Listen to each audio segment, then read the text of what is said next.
Hello, everyone. Welcome to the Center on Budget and Policy Priorities Get It Back campaign's Tax Time Thursdays learning series. This Tax Time Thursdays series is dedicated to exploring strategies to reach underserved communities. Today, we are excited to have our friends from the AARP Foundation Tax-Aide share with us strategies and insights about reaching seniors and older adults.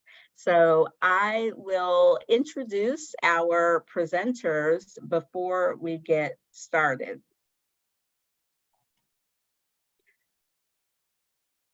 First, we have Jackie Lynn Coleman. Jackie Lynn serves as the Senior Director of National Business Operations and sits on the Tax and Credits team at AARP Foundation. Jackie Lynn has been with AARP Foundation since 2014 and oversees the Tax-Aide's operations, including strategy, finance, grant management, technology, research, evaluation, innovation, data analytics, and volunteer and taxpayer platforms. Prior to joining AARP Foundation, she led the National Community Tax Coalition's policy and advocacy efforts focused on the enhancement of the EITC, advancement of the child tax credit, the launch and expansion of the VITA grant, the simplification of FAFSA, and integration of financial aid and tax preparation. During this time, she also provided capacity building and training services to community VITA programs nationwide. We are delighted to have Shawn Logue, Senior Operations Analyst, also join us from AARP Foundation Tax-Aide. Shawn is responsible for performing detailed analysis on complex data sets and developing reports to assess program goals and results. He acquires data from the IRS and internally to analyze tax assistance and site activity data for Tax-Aide staff and cadre of over 25,000 volunteers. He manages Tax-Aide's relationship with AARP Help Center and site locator services to ensure taxpayers receive accurate and up-to-date information about Tax-Aide services. Shawn joined the Tax-Aide team in 2016 and has extensive experience working in data analysis. Please join me in welcoming our presenters from the AARP Foundation. Thank you so much, Roxy. What a wonderful welcome back to this group. We really appreciate you guys having us here. And this is an opportunity for us to actually share some of the results that we had from our EITC campaign from last year with a heavy focus on the expansion of the EITC. But in addition to that, we wanted to share, some of the overall Tax-Aide impact as well, which of course, as Shawn goes through those particular data points, he will also focus on what that expansion looked like for those that are 65 and older without any dependents. So again, we're very excited to be here. So as we move forward, I'm going to share some of the highlights from the actual campaign. So if you could just move forward, that would be great.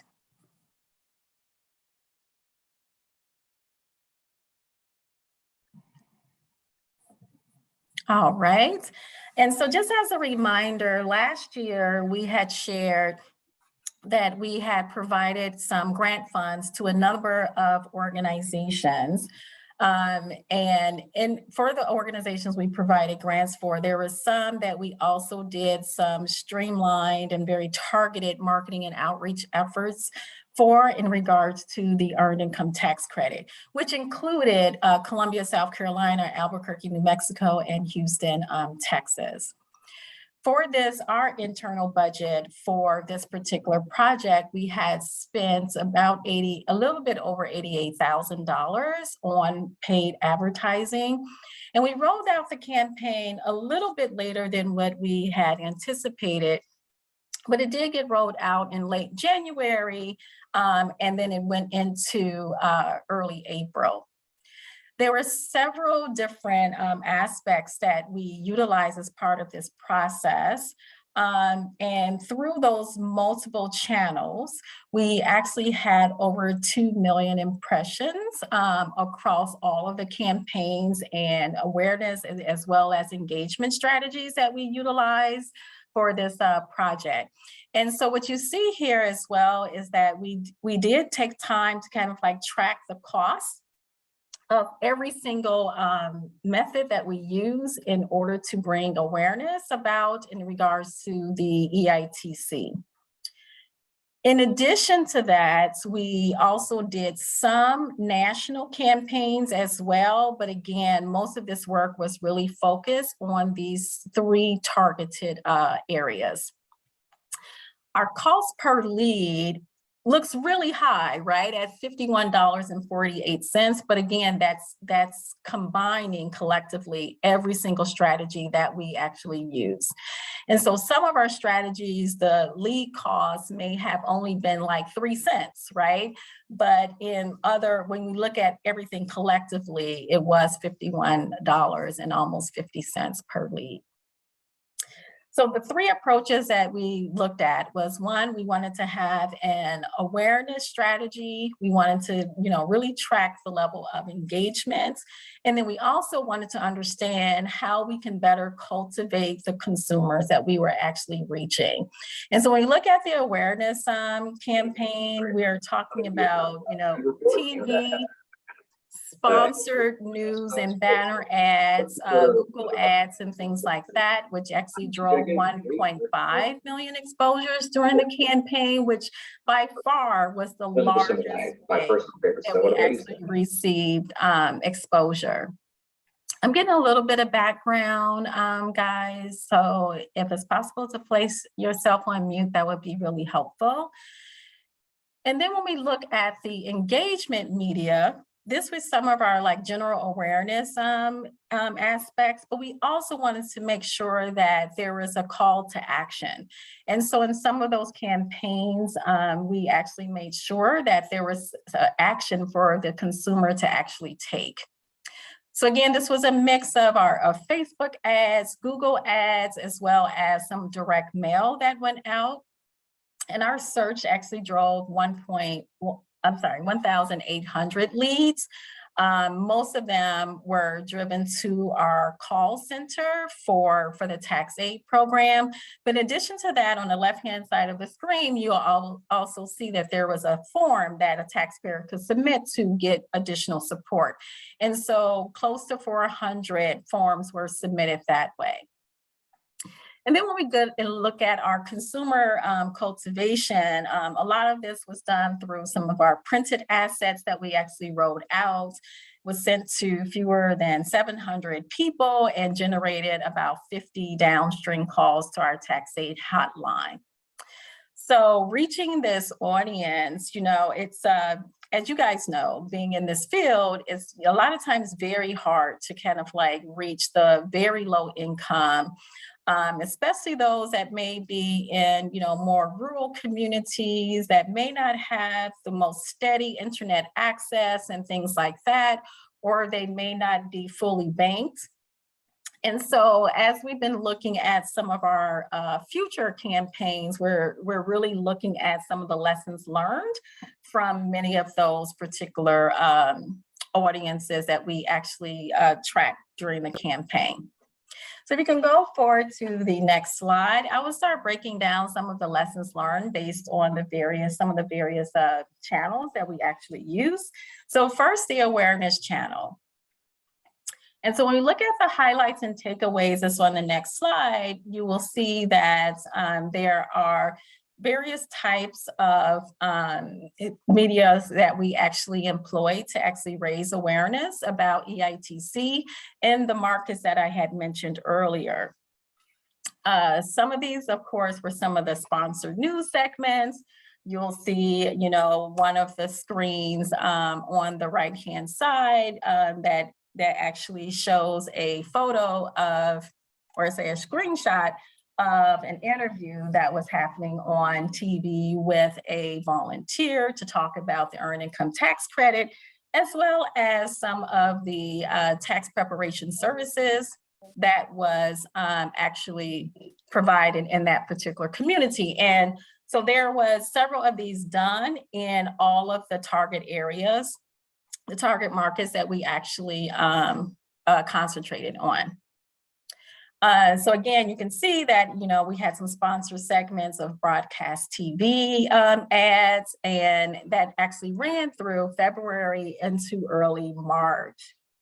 We also had some banner ads that you will also see on the side of this particular slide as well, that we also ran through from late March really until early April.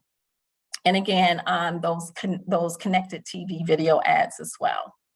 So the awareness, again, these ads really drove 1.5 impressions, and the cost, per view was really minimal, right? And so, and even, kind of ranged a little bit when we started talking about some of the YouTube ads and the cost, but again, very minimal in terms of cost when we look at the overall impressions that we had received through that process. And then we went on and did some things around sponsored news in both English and Spanish. We are looking into ways to expand the number of languages and so forth that we do in terms of some of our ads.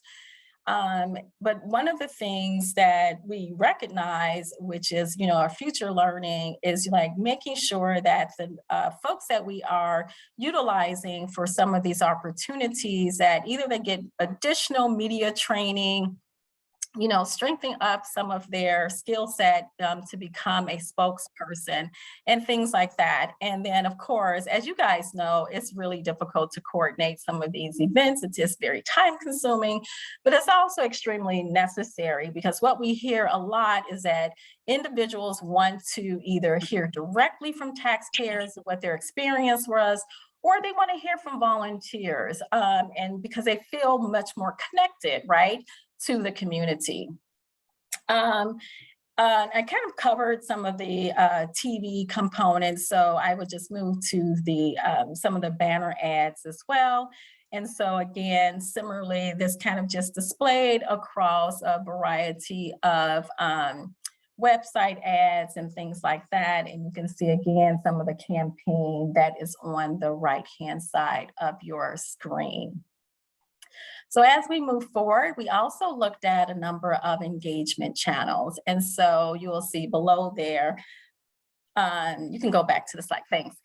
You'll see below there some of the Facebook ads. And so on your far left and your far right, those are just some examples of some of the messages that were tested as part of the Facebook ads. And then directly in the middle of your screen, at the bottom of the screen, this piece here is a postcard ad. So it was two-sided mail that had gone out to prospective taxpayers.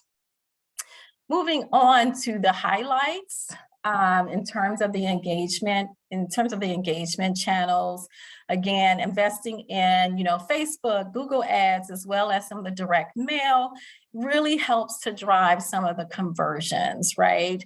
The mailing kind of like went out a little bit later. And so looking at some of the time to make sure that we get some of those out much earlier, especially around the holiday season and, before or right around early January, just to make sure things kind of like get in people's hot little hands before they start making decisions about where they're going to get their tax preparation services, and they can start really thinking about the Earned Income Tax Credit, as well as making other financial decisions, mental decisions at that time.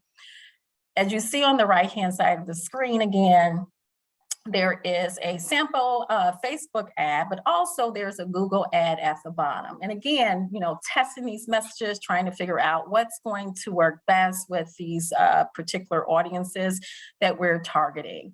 And for, AARP Foundation overall, we look at older adults living with low income. And for us, it is typically those that are 50 years and older. And so as we move forward, you can see that the performance, really drove a lot of leads, and it was not very costly.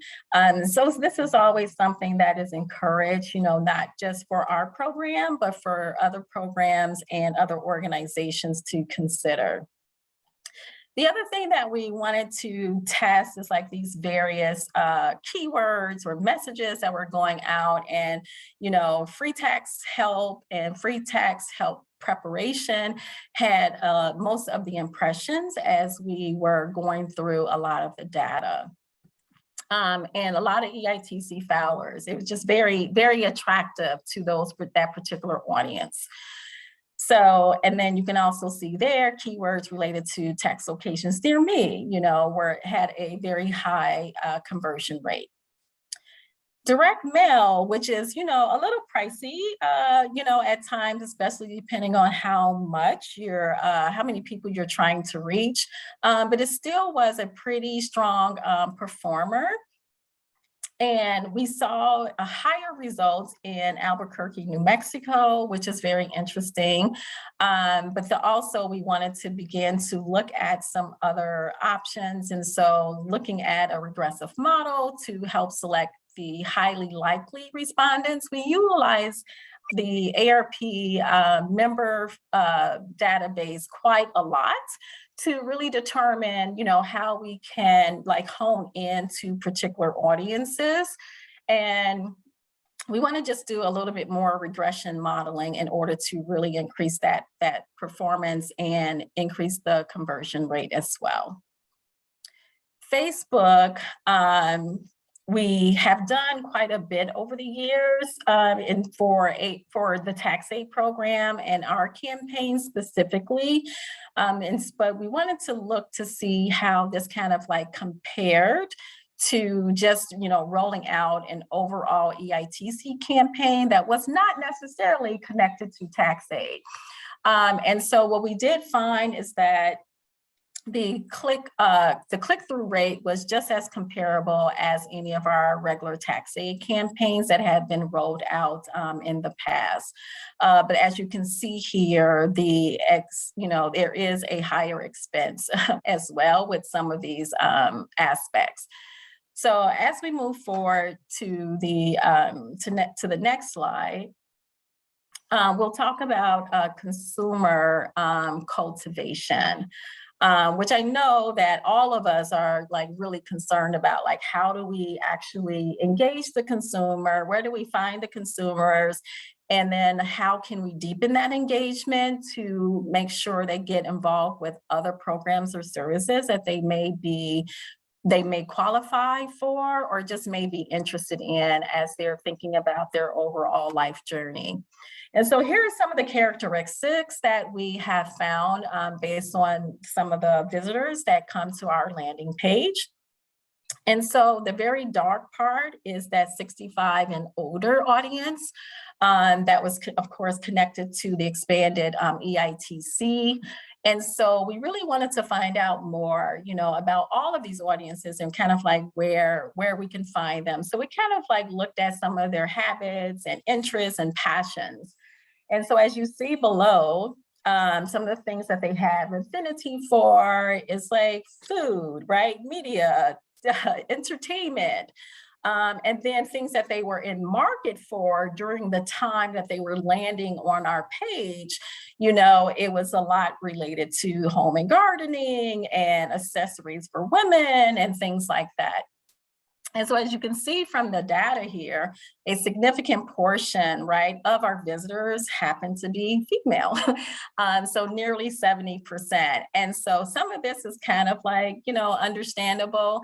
But I think the other thing that was also very intriguing for us is that is the percentage of folks that also were mobile users versus the desktop users and tablet users.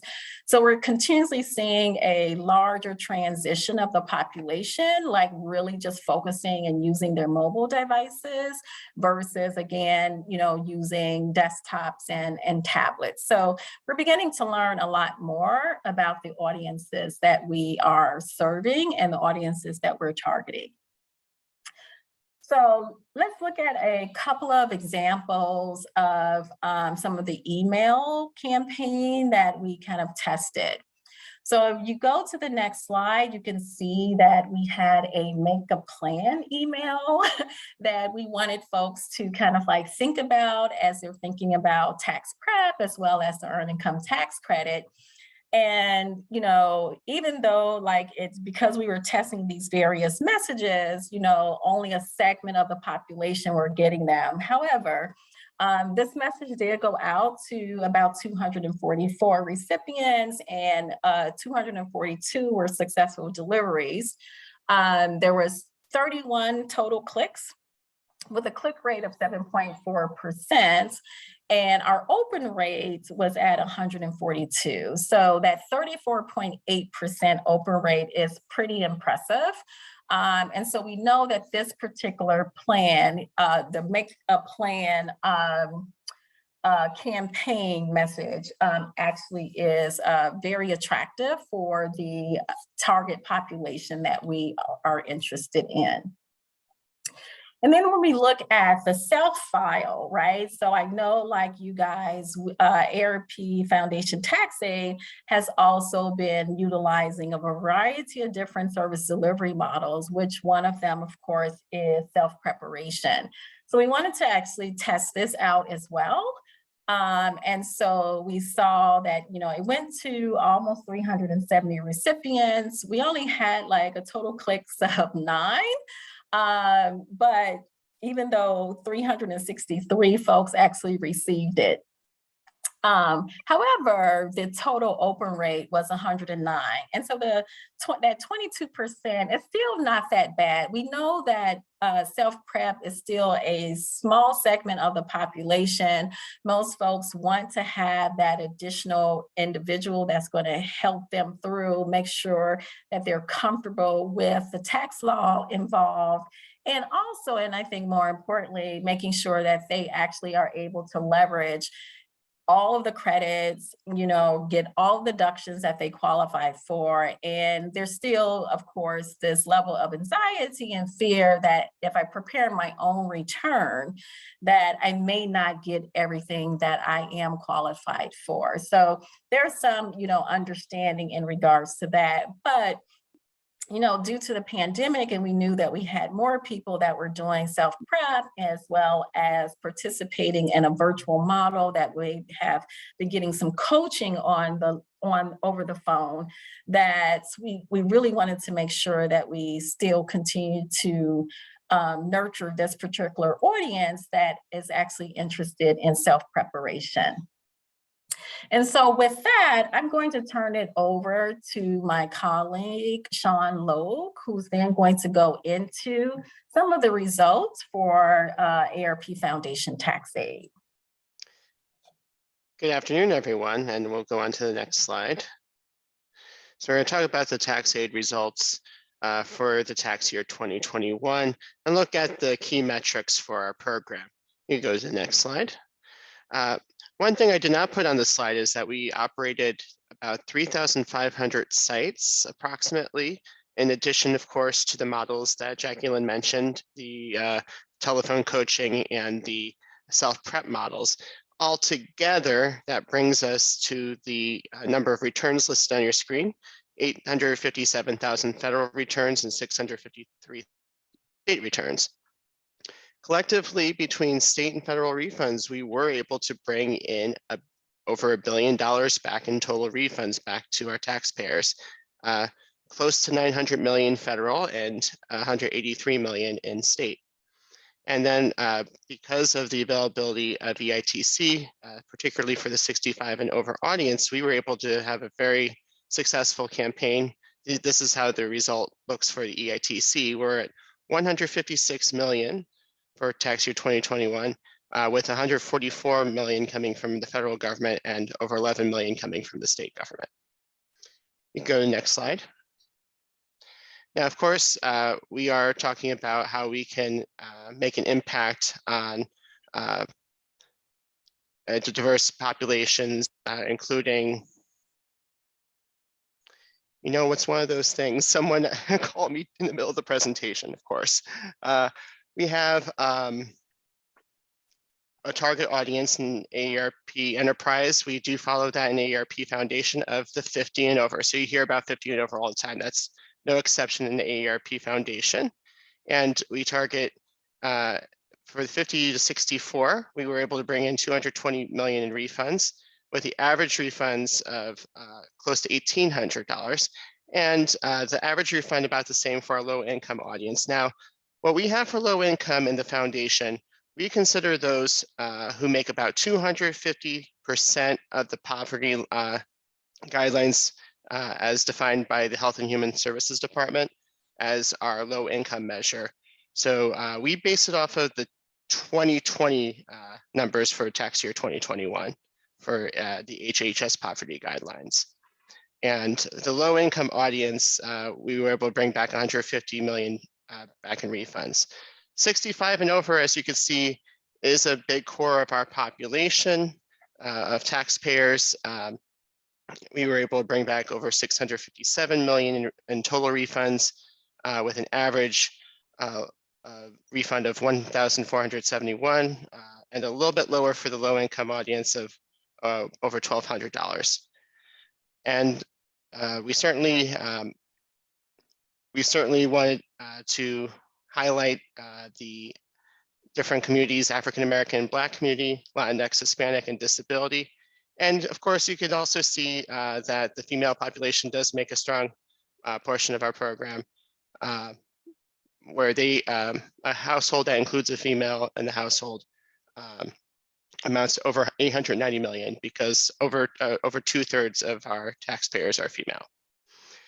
So you can see the numbers for African Americans, Latinx, Hispanic, and disability: 165 million for African American, Black, over 100 million for Latinx, Hispanic, and those who identified having a disability at over $218 million. You can go on to the next slide. Now we're going to look at our EITC demographics. We see that the 65 and over, even though they make a big portion of the taxpayers, even with the expansion, a higher of the proportion is not quite as significant as it is with the refunds. We have $57 million in EITC for 65 and over, and 47 million for age 50 to 64. And we were able to bring back for the African American Black community, over 31 million, and for the low income audience, over 28 million. For Latinx, Hispanic, 19 million, and for those with the disability community, over 32 million. You go to the next slide. We want to highlight the 65 and over audience in particular because I think most of you know, but in case you don't know, we had the expansion of EITC for the age 65 and over without a dependent. It also extended to 18-year-olds as well. However, as you can imagine, our population of 18-year-olds is not very high in the AARP Foundation. Even though we are a VITA program and we are open to all taxpayers, we still, of course, generally serve in the older adult population. So you can see 57% of our EITC recipients were 65 and over were one person households, and 21% were two people with joint returns. And that's significant because we know those with joint returns have no dependents. And then we have only 22% make up the rest of the audience.